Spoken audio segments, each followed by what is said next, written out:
Philippe Richert vient d'être nommé ministre à Paris et vous dénoncez aujourd'hui la vacance de la présidence de la région. Oui, le groupe des élus socialistes et démocrates que je préside considère qu'il est de tradition qu'il y ait un ministre alsacien au gouvernement. En général, c'est d'ailleurs une bonne chose pour notre région. Mais là, au cas particulier, nous avons vraiment un problème important. Eh bien, il y a à peine 6 mois, Philippe Richert, on s'en souvient, s'était engagé à consacrer toute son énergie à notre région, une région qui ne va pas bien au plan économique et social. Et donc, nous avons besoin d'un président disponible, à plein temps, comme l'était Adrien Zeller. C'était il y a 6 mois. Il devait démissionner du Sénat dès que la réforme territoriale serait votée. C'est le cas. Alors non seulement il ne démissionne pas du Sénat, mais de surcroît, il entre au gouvernement.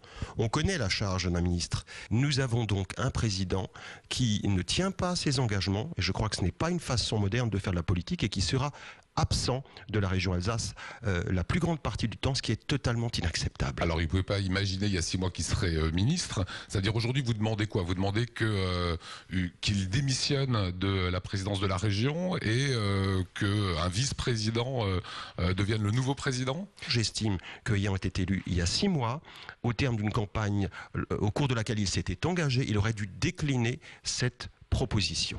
Voilà, cette proposition d'un ministère se décline rarement. Vous l'avez dit, c'est finalement une bonne chose pour le rayonnement de l'Alsace d'avoir un autre représentant au gouvernement.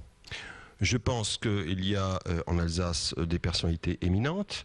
On a besoin d'élus présents sur le terrain, disponibles, qui ne sont pas tout le temps entre 2 avions et 2 trains à gérer les dossiers en voiture et à signer des parapheurs lorsqu'ils en ont le temps. Ce n'est pas acceptable. Donc il y a des gens compétents et disponibles qui pourraient prendre la place de Philippe Richert. Le PS va demander une nouvelle gouvernance à la séance plénière cette semaine? Nous allons demander une gouvernance, car celle-ci déjà n'existait plus. Depuis 7 mois, nous avons un conseil régional totalement impuissant, qui regarde passer les dossiers, qu'il s'agisse du transport ferroviaire, de la situation économique de notre région. Il ne se passe rien, on ne sent pas de projet, on ne sent pas de dessin. Alors on ne peut pas continuer dans le mur. C'est pour cela que dire « je vais être ministre, je vais continuer à être président, je vais tout faire », à vouloir tout faire, on ne fait rien.